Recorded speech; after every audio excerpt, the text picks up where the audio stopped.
Мы продолжаем с вами жить внутри беспрецедентного кавалерийского наскока Трампа на российско-украинскую войну. Американский президент и его администрация продолжают делать по несколько заявлений в день, из которых как бы автоматически следует, что война подошла к концу. Осталось только утрясти формальности. Для утряски формальностей объявляется саммит в Эр-Рияде, о котором его участники, судя по всему, как и мы, узнали из поста Дональда Трампа в его социальной сети. Однако вот этот саммит уже становится реальностью, и на него едут высокопоставленные чиновники США, России и, по всей видимости, Украины. А премьер-министр Великобритании вдруг заявляет о готовности послать британские войска в миротворческую миссию для обеспечения гарантий безопасности после заключения мира, если понадобится. Сегодня обсудим последние новости. Я сегодня в Амстердаме, куда, видимо, зря приехал, потому что дебатов на дожде не будет, но хоть красивый фон вот для ролика снимем. Начинаем.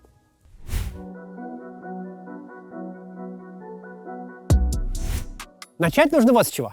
Любые рассуждения о грядущем мире все еще строятся лишь на ощущениях, ожиданиях, надеждах и слухах.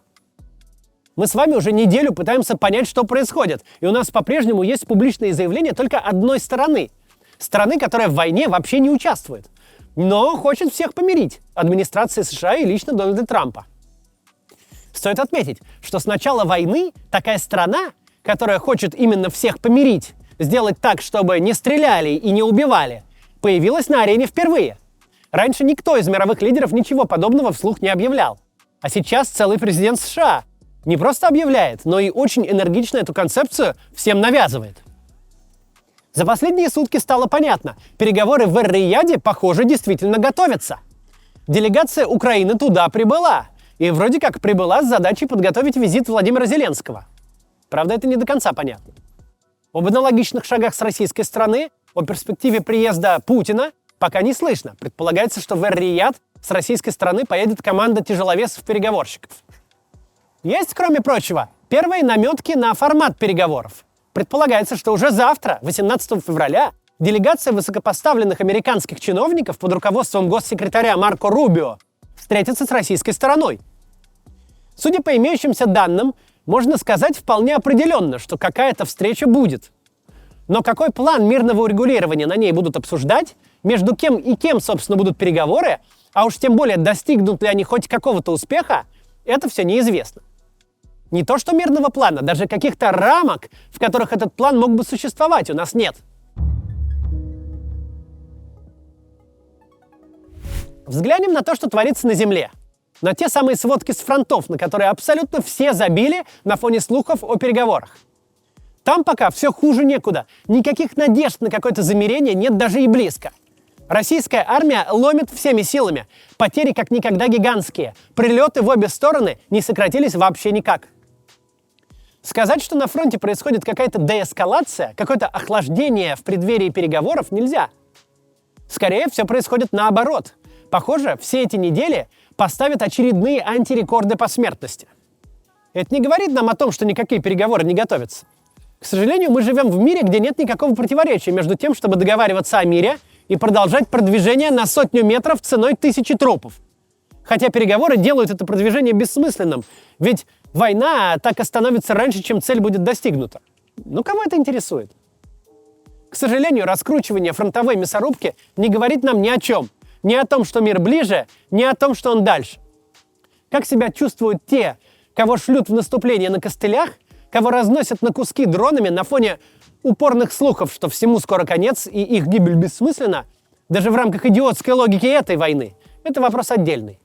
Но точно это мало кого волнует. Давайте подведем итог относительно того, что нам известно на первую половину дня 17 февраля. Переговоры в Эр-Рияде точно будут. С российской стороны не ожидается пока участия Путина, но ожидается представительная делегация вплоть до главы МИДа Лаврова. С украинской стороны, видимо, идет подготовка к визиту Зеленского, но до конца непонятно.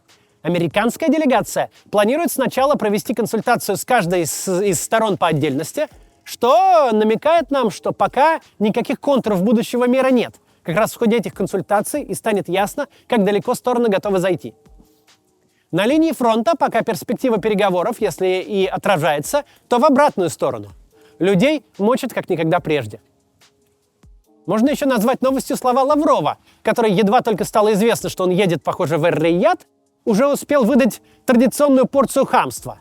Он заявил, что Европа не должна участвовать в переговорах, ведь она будет выдвигать какие-то, цитата, «лукавые идеи про заморозку конфликта». Но личная деградация министра иностранных дел нашего давно уже не новость, и уж тем более никто с ним не будет советоваться в принятии решений, так что это не так уж и важно. Хорошая новость в том, что сейчас мы знаем, что, по крайней мере, есть осмысленные договоренности о встрече. Это уже во много раз больше, чем было позавчера. Тогда были просто невнятные слухи и заявления. И на порядок больше, чем было неделю-две назад. Тогда были только первые громкие заявления и ничего кроме них. Плохая новость прежняя. Ничего, кроме самого факта будущей встречи, у нас нет. И вряд ли есть у кого-нибудь, кроме нас. Вряд ли хоть кто-то имеет хоть какое-то понимание, как эти переговоры должны выглядеть и на чем стороны могут сойтись. Это тоже важно понимать, чтобы не дать себя втянуть в чрезмерный оптимизм. Да, мы сейчас все ближе к какому-то перемирию, чем когда-либо за 3 года. Но ближе и близко совсем не синонимы. Мы еще бесконечно далеко. В будущем происходящее сейчас может восприниматься и как событие, приведшее, по крайней мере, к заморозке войны, и как исторический курьез, мол, сколько было шума и карнавала, и растворилось без следа. Но стороны таки согласились разговаривать. Трамп выдумал реальность и смог втянуть в нее оппонентов. Явно никаких переговоров в Эр-Рияде на тот момент, когда Трамп о них написал впервые, не существовало. А теперь они есть. Случилось то, что мы предсказывали. Даже чистые фантазии в исполнении президента США могут формировать действительность. Плохая же новость в том, что по-прежнему мы не представляем себе, на чем стороны могли бы договориться. Мы весьма отчетливо понимаем, как Владимир Путин умеет использовать переговоры для затягивания войн. А вот условия, которые могли бы побудить его все это дело свернуть, пока не представляются чрезмерно осязаемыми. Мы слышим, что американская администрация хочет добиться прекращения огня уже к Пасхе, то есть к 20 апреля. Есть амбиция чуть больше, чем через 2 месяца войну приостановить или как-то заморозить. Гарантией заморозки войны, что, опять же, мы знаем только по слухам, должен стать международный миротворческий контингент, который должен состоять как минимум из нескольких десятков тысяч европейских военных. А чтобы мир был более устойчивым, к ним, по мнению американской администрации, должны присоединиться еще китайские и бразильские войска. Китай и Бразилию по этому вопросу, очевидно, никто не спрашивал. Это, опять же, умопостроение Трампа и его администрации. Вот так хорошо было бы, чтобы китайцы бы и бразильцы стояли между русскими и украинцами. Тогда с меньшей вероятностью снова начнут стрелять. Бразильцев и китайцев сюда вообще за уши притянули. Но даже оставив это за скобками, очень сложно себе представить реальность, где Путин соглашается на подобную формулу мира, которая будет гарантирована иностранными войсками. На формулу мира, где не получится Украину держать в перманентном подвешенном состоянии войны, которая в любой момент может вновь обостриться. Ведь смысл любых переговоров Путина – оставить себе максимальное пространство для маневра. Оставлять себе возможность как войну приостановить, так и продолжить в любой момент. Представить себе, что Путин согласится на такую схему, пока совершенно невозможно. Пока мы готовили этот ролик, стало известно, что Владимир Зеленский отказался от участия в переговорах в Саудовской Аравии и подтвердил наше предположение о том, что Украина ничего о них не знала. Зеленский в очередной раз подчеркнул, что никаких переговоров об Украине без Украины быть не может. В конечном итоге мы приходим вновь к тому, с чего начали. Сами по себе движения в сторону какой-то попытки, если не договориться, то хотя бы поговорить, явно есть. И это не может не радовать. Стороны стали публично торговаться и заявлять позиции. Это уже неплохо. С другой стороны, оптимизм Трампа и его администрации пока настолько же далек от реальности, как и был. До завтра. И посмотрите, пожалуйста, в конце рекламу нашего нового мерча. Мы сделали новый мерч, и появилась возможность его оплачивать из России российскими картами. Вот такое худи вы сможете приобрести прямо сейчас на моем сайте по ссылке в описании. Надпись «До завтра», кстати, сделана моим почерком. Качество отличное, доставка по всей России. Деньги от продаж мы будем использовать в бюджете канала. Мы сделали новые худи. Прошлые были с надписью на спине и из менее удачной ткани, а эти чисто черные, с этой вот только надписью. Замысел тут такой, что худи не привлекает лишнего нежелательного внимания, но понятен тем, кто тоже смотрит мой канал. Худи может быть прекрасным подарком тому, кто меня смотрит. Тем более, что совсем скоро начнется череда праздников. 14 февраля, 23 февраля для кого-то, 8 марта. Так что у вас теперь есть и вот такой вот вариант подарка. Удобное худи с надписью, знакомой моим зрителям. Еще у нас есть ограниченный тираж более дорогих худи, где внутри вместо этикетки зашита вот эта вот надпись. Вы можете ее открыть, и она будет видна только вам. Или можете оставить пока зашитой, а распечатайте потом.